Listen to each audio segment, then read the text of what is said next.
Welcome to Co-Creative Conversations from Co-Creator Circle. We explore the power of connection, creativity, expansion, and innovation.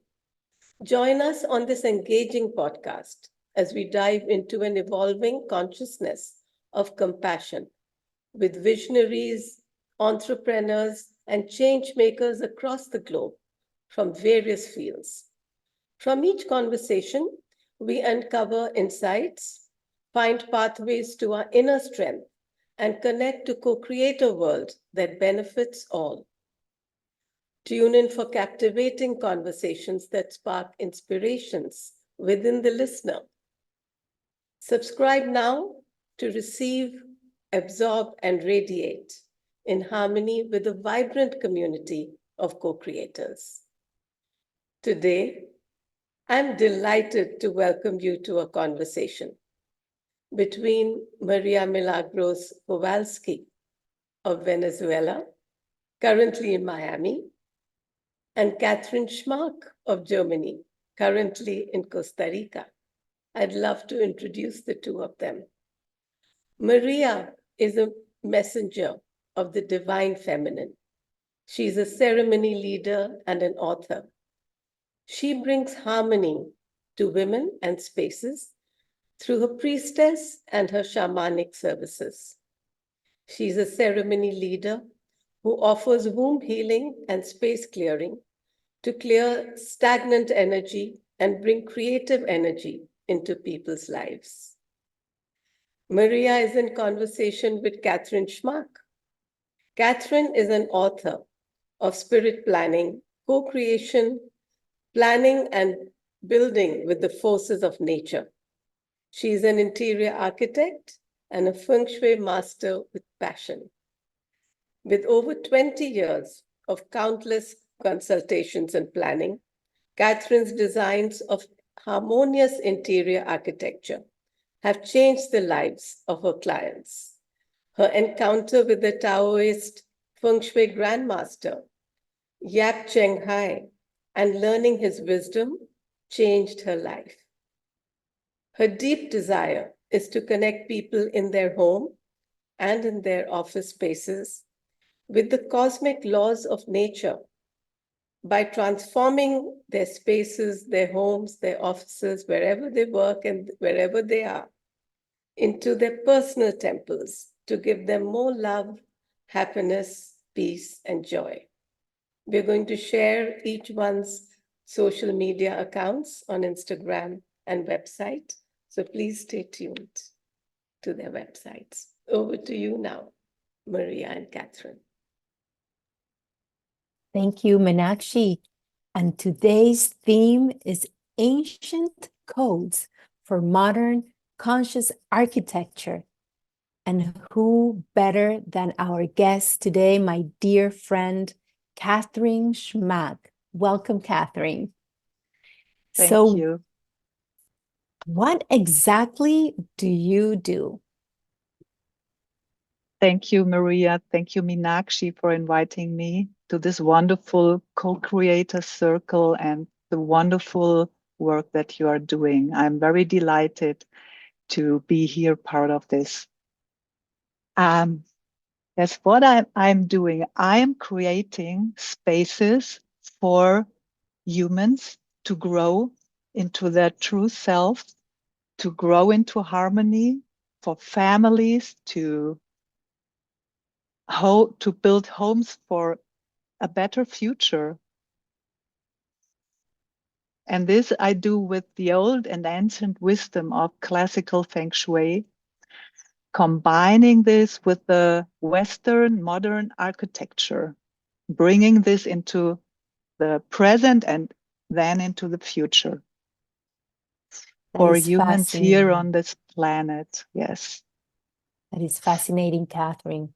For the people that don't know or need a refreshing, what exactly is Feng Shui or Feng Shui? How do you pronounce it? Yeah, as I'm a German, I pronounce it Feng Shui.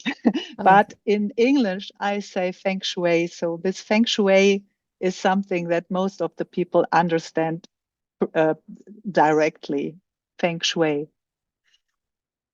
Feng Shui is a very, very old wisdom that is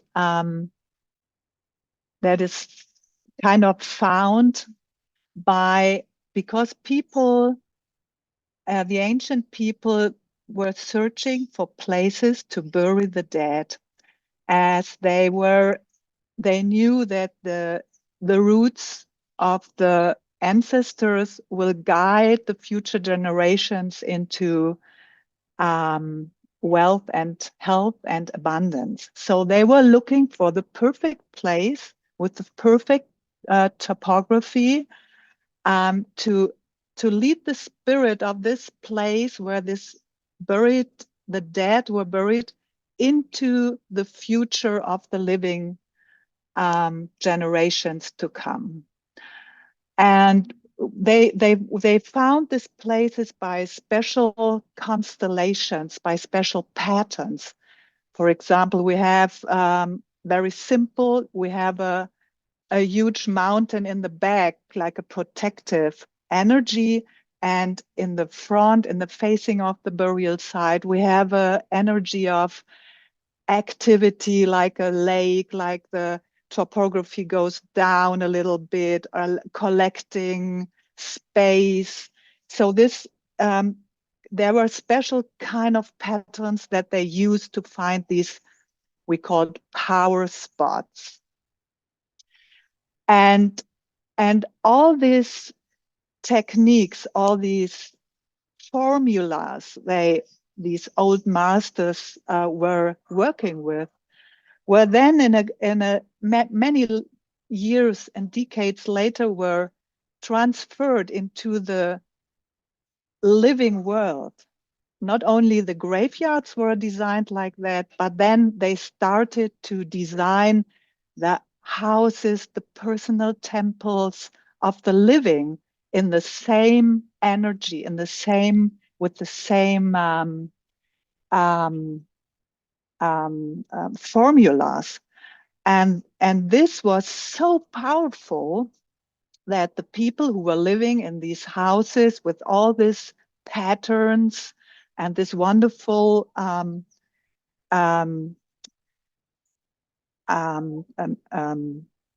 patterns lead it into a very healthy future for the living. Yeah, and this is what I'm doing today. I work with these old formulas for the wealth, the health, and the abundance of families right now. Yeah, it's using all this abundance that is available in nature, and wow, I can imagine, and you have told me how this really transformed your life as an interior architect, because they don't teach you this in school. And how did Feng Shui, in which way it transformed your career? And I know it has been a gradual process, because you started 20 years ago is when Feng Shui came into your life. And you have a very successful career as an interior architect. You have done many important projects, and just tell us how that first impacted you as a human being, and then how it changed and transformed your career to where you are today.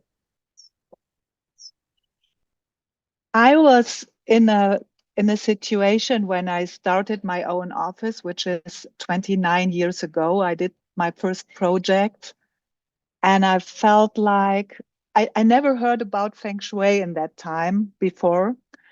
I felt like there was something missing in architecture. Of course, I was a good designer, and I had the ability to design spaces that look good and that are in a kind of design way, in a harmonic way, designed in a harmonic way. But I also felt that in the end, the families I was working for were not happier than before and not healthier than before. But this is what I wanted. This is why I studied interior architecture, because I wanted to make people happy. That was the origin of my idea of my why I choose this profession. Yeah, your And life I wanted, mission. it was my life mission, and I felt it very, very early. But also I felt like maybe architecture is not the right profession to make people happy. And I wanted to become a flower girl then, because I wanted to stop everything.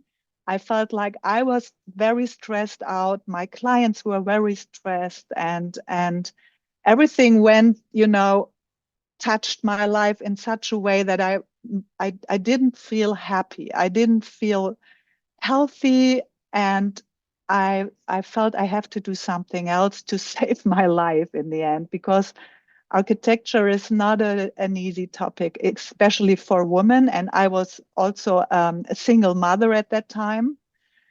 And a client of mine, she gave me the idea of, hey, did you ever heard about Feng Shui?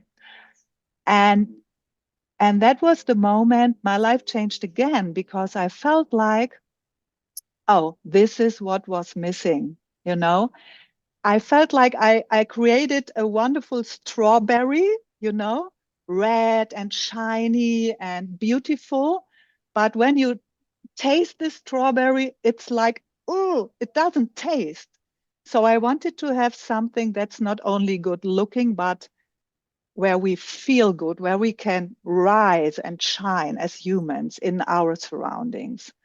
And when I had my first meeting with Grandmaster Yap Cheng Hai, he opened me a huge door into another dimension of creation of space, because he said one very important thing. He said, can you imagine that your surrounding has a very, very large impact on your life, on your decisions that you take every day, every moment.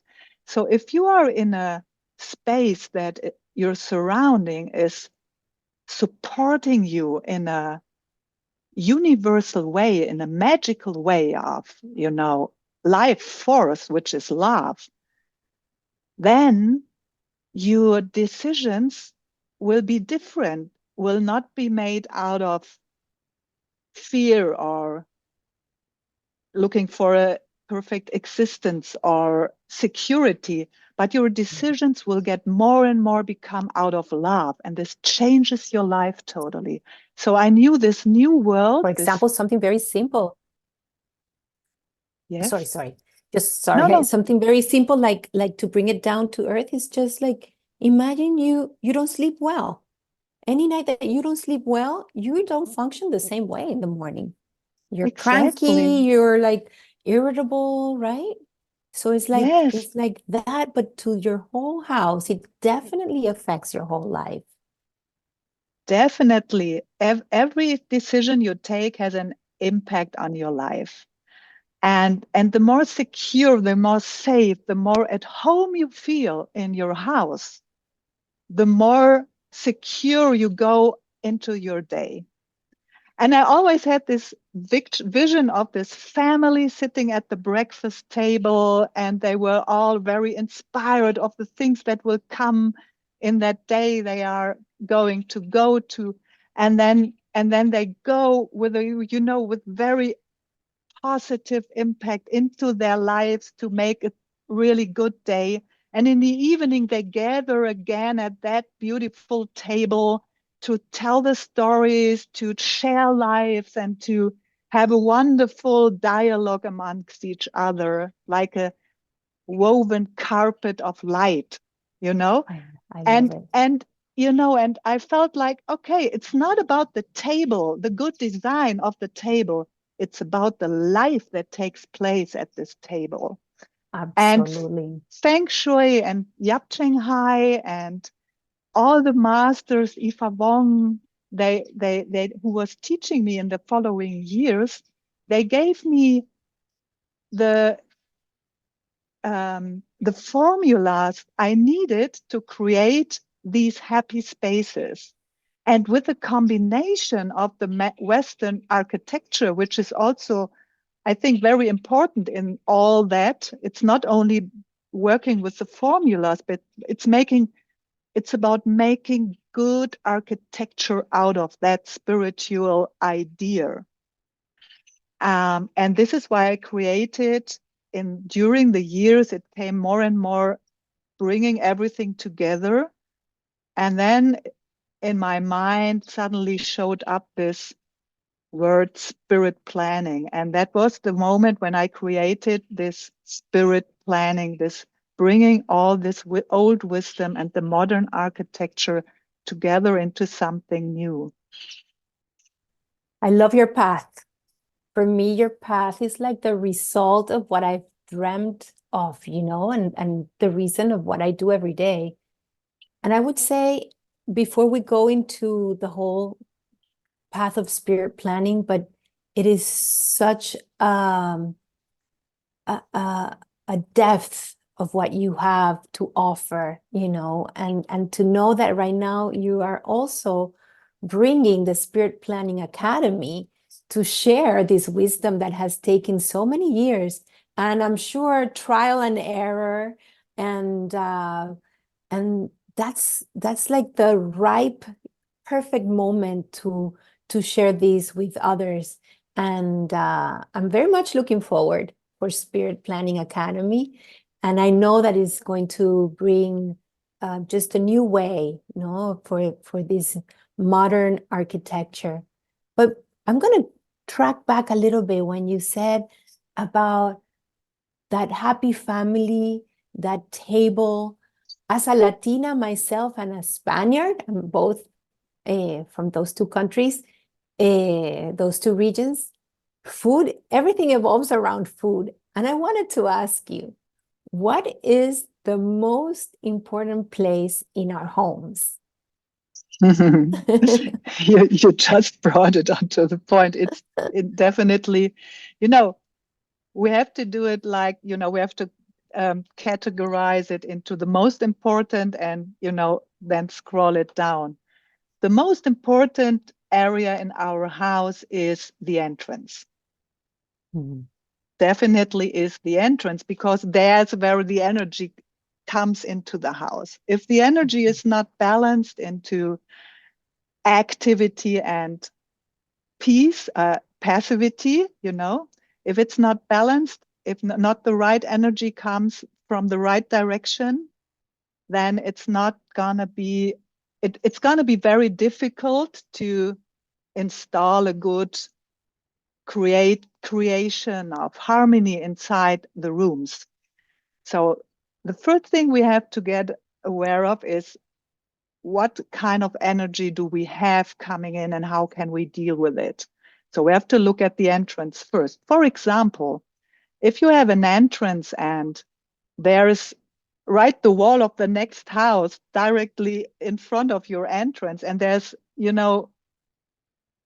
everything is blocked, then how can we get in activity that we need for hope for the future into our house? So we have to be very careful with designing the entrance of our houses. We can do a lot of things because I'm always working in the existence. We don't need to be afraid of if something is not the perfect way it should be, because we have a lot of possibilities to change something which is maybe a little bit stuck into something which can be very, very vital. And the second, okay, this is the first important thing. We don't need to we can bring changes to our homes without the need to rebuild the whole thing. That's the expertise that you bring. Exactly. With the Feng Shui. Okay. Exactly. So this is only also a small door you can walk through. You don't need to have a palace to live in. You can do a good Feng Shui in a very, very small apartment. And this is also the beauty of this all, because life force, life energy, and love can be found everywhere. We just have to discover the ways how we can bring this energy into our life. And I have to share with you, something that came to my consciousness just maybe 10 days ago. I woke up, Kathrin, and I said, our real currency is life force energy. Mhm. That is our currency. And I Exactly. said, wow, it was a wow moment, you know, and now you're bringing this, that is what needs to be in harmony in our homes, and knowing that that's probably why we feel depleted sometimes, why there's arguments inside the house, between the family, or even the reason why businesses are not coming through. It's incredible that this information that has been there has not been available, no, to us. And I can imagine how transformed you felt, really. And Yes. just thank you for bringing this into the world. So what is the next? Give us the three most important places. So the entrance is the Okay. first. What is the second? The second important is the first is the facing. So the second important is the sitting. It's the other way. So it's directly opposite to the facing. So it's like I said before, like these graveyards were designed, they have a huge mountain in the back, a protecting mountain that surrounds them, that surrounds the graveyard. So this is what the second important thing that we need is to look at our sitting. At most of the houses have their gardens in the sitting, you know, so we have to see how is our garden. What is the energy coming from our garden? And there also we have a lot of possibilities. And if we don't have a garden, even if it's only a simple apartment in the 10th floor of a building, we have a sitting there. So we have to look how peaceful is our sitting. So if our sitting is not peaceful, we always try to fight against an energy, you know, that costs us a lot of power every day. But we could use this power in a very vital way if we would not have something to fight against. Of course. And as you mentioned it before, you know, when we work with this life forces, it's like we are going into a dialogue between the cosmic spirit, which is heaven and earth. It's also, you know, the earth is the energy that is Yes. taking, and the heaven is the energy Giving. that is creating, that is giving. Mhm. So the one is the active and the other one is the passive. So we have to have the balance between these both energies. And when we connect with these energies of heaven and earth, it's not a one-way communication. This is so beautiful, so wonderful to know. It's not only that you try to work with that spirits, the spirits respond to you, to the actions that you take. Like you can compare it like, you know, you have an impact on the earth because you have a weight. You know, do you think the earth attracts you? It's like the gravitation.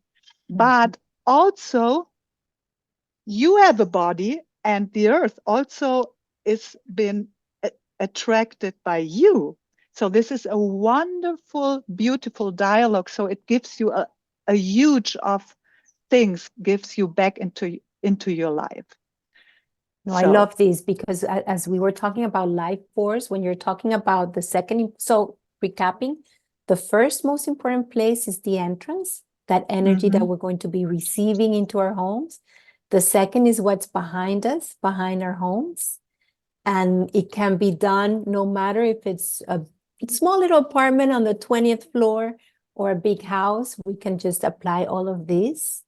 And so that will bring us, at the end, it brings a lot of currency into our life force bank, the level of life force energy that we have to live our life, no? And exactly. so number 3, oh no, go ahead. Before we come to number 3, because number 3 is very, very nice and also very important, and we can work very well with that. I want to go a little bit into one thought again, because you mentioned the currency of our life.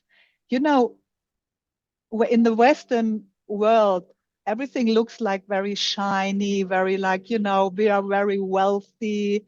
We look very good. We are wonderful. We have a wonderful life. Look at social media. Everything is full of beautiful, happy people. But we have to look a little bit deeper, because life is something more than the facade. You know, life is much more, to be honest. And if you go through this Zen thought, because Feng Shui is a Taoistic wisdom, and I did a lot of Zen meditation for many, many years. And, you know, it's not about what you do, because everybody does the same. We sleep, we eat, we, you know, do several things, and we do it every day.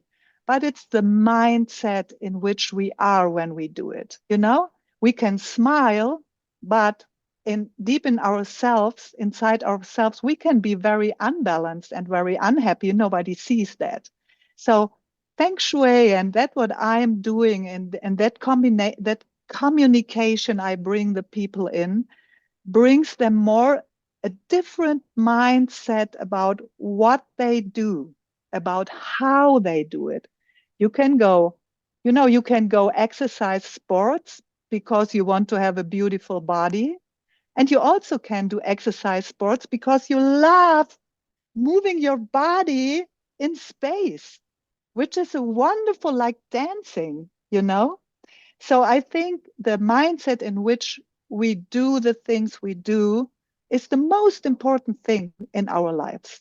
And Absolutely. I want to change this mindset into really deep happiness by balancing this harmony, this And energy.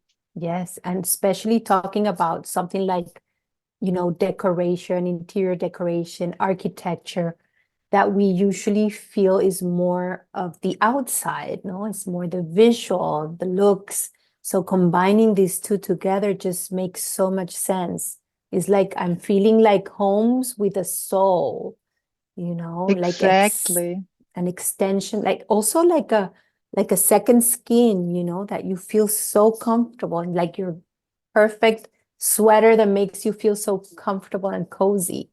So Yes, bringing that to a home, it's just so exciting. I can't wait to exactly. work with you, really. I can't wait to work Exactly. with you in that way. And you live a totally different life. You live a totally different, nobody maybe sees at the first sight, but you live, you know, imagine it is so much more. And Imagine, everybody who discovered that knows what I'm talking about. I And can now let's go imagine. to the Yeah, third. number three. Let's And go then to we'll the go back number to the 3. imagining, because I Yeah. want to imagine with you what is possible. So what is the Yes. third? Third most important place The in our third is the homes. kitchen. The kitchen, because Yay! yeah, that's, I think you expected for being the first one, because you were talking about food. And yes, food is very, very important. It's transformative. It's where nature and human body come together, and it's where we transform, where we digest things. And so, and also the fire element of the stove, of the oven, is very important energy that balances or disbalances our home. And we have a lot of potential in the way we design our kitchens. First, where they are, in which room they are, and when we have found that out, how we design the arrangement of the kitchen elements. This is in my 25 years of experience, there were the most beauty in designing good kitchens for the vitality, for the health. So many health stories I have with designing kitchens. It's amazing. It truly is amazing. It's like where the place of the alchemy happens. All the elements are present. You Yeah. told me once a story that was so funny, and cute. I don't know if you can share it. I don't know if it's a secret, but it's related to a client of yours who had redesigned her whole house. And she finally called you after she had spent so much money renovating her home. And there was something about the oven. I don't know if you can share that story, but to be honest, I don't remember that because there were so yes, many stories like this. the small oven that was this little secret between you and your Yes, client. I know. Yes, I know. It was a client, yes, in Frankfurt. I know. It's many years ago, 15 years ago. She had designed her house, and she was like feeling something is not working here in my life.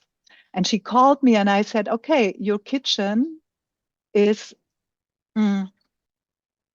you want to have family. She was young, but you can't find the way into it.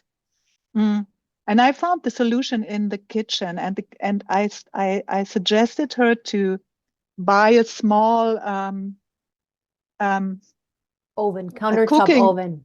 No? A cooking plate, and put it in a special place in the living room. This is what I do very often. You can buy beautiful of these plates and put them there and wait and be very conscious and do it for 2 or 3 months. Don't change your opinion. Just do it. Just do it. And she did it. And her boyfriend was a young man who had problems with getting children,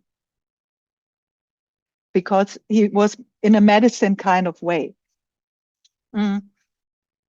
And okay, she told me after that she had they had beautiful parties in the living room, and the life force in her apartment went to get totally different, very much vital, very good energy. And then I lost her sight. We had no contact for a couple of years. And then she contacted me again, and then she told me that she married this man and they have 2 wonderful children. That was so amazing. I just get goosebumps when I remember this story. This is the power of vitality that we have. This is the power of life force that we have. If we just face that energy, we bring that energy into our temples. It's amazing. Truly is amazing. And I wanted to ask you about, I often read in your posts that you talk about shamanic architecture. I'm a shamanic healer, so I wanted you to share with us, what do you mean by this? You know, I cannot name myself as a shaman because, but I feel there's something shamanic in my work, because I work the land here in Costa Rica. I'm very connected with the land, and the land responds to me. That so many magical things happen. So it must have something shamanic on it, because I only open the doors energetically. I don't know what's happening. The forces of past and future and magnetism and gravitation, they will do the work. It's not me, it's not the technique. I just work with this ancient wisdom, and the beauty unfolds in a way that even I can never imagine. So I think it has something shamanic. And I want to know, to be honest, I want to know much more about shamanism. And I know that you are also working with these spirits in a beautiful way. I love that very much. And this is why I sometimes feel that what I am doing has a very shamanic way. Yes. Absolutely. Because Absolutely. You're working with this the dialogue. elements. It's this dialogue. It's this wonderful dialogue, and this just opening doors, just, calling the spirits and moving the elements in a way that I learned it. Yes. See, shamanism, one explanation that I love of that explains what shamanism is the law of relationships, that everything is related. So as I can see from your work, you're working in those relationships between the forces of creation to bring harmony. And so the prayer that every shaman has, the prayer is to bring harmony to all our relationships. So Yes. look how related it is, no? Mm-hmm. The work that you're set out to do. And before we go, we have space for just a few more minutes. I would like to ask you, and this is where we were going in the conversation, we were going, hi. What is the future of architecture? I was seeing this in schools, in hospitals. What is the future of architecture? Architecture cannot be photographed. You cannot make a picture of good architecture.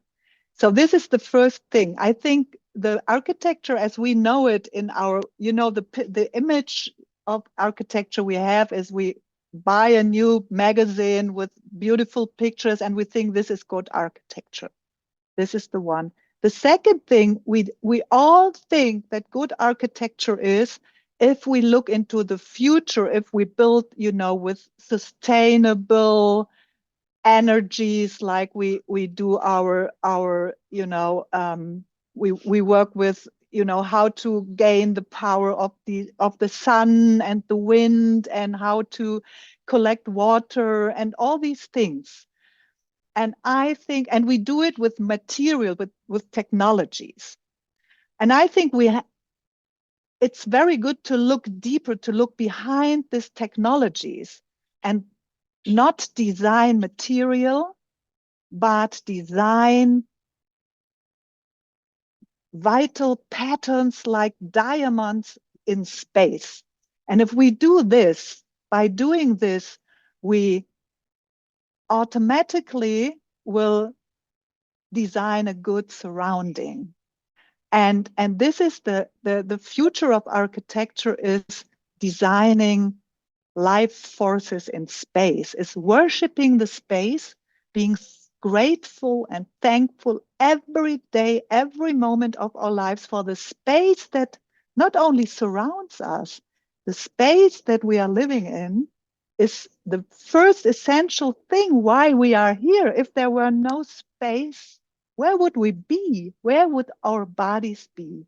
So let's be thankful for the space that surrounds us. Let's feel the love and fill the houses and the spaces that we live in with love.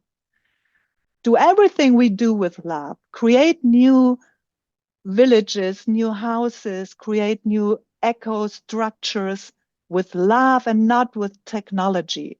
Technology will come as it is needed, but it's not the reason for and not the way to create good architecture in the future. I imagine those pictures when you were talking about the pictures of the houses, of the spaces. That Kirlian pictures that shows the aura of our bodies. I somehow visualize a photo of a house with the aura of the house, the energetics of the house. That would be very interesting if it was possible. Yes. Thank you so much, Kathrin. You wanted to add something more? No, I think there are so many, so many snippets to add. We can talk about that for hours and hours. And sometimes I don't know where to begin because it's so rich. But I think we brought some interesting points. Yes. Thank you so much. I say before we finish, why don't we finish with the question, what does co-creation means in terms of architecture planning? If you can give us a 1 minute. What does co-creation means in terms of architecture planning?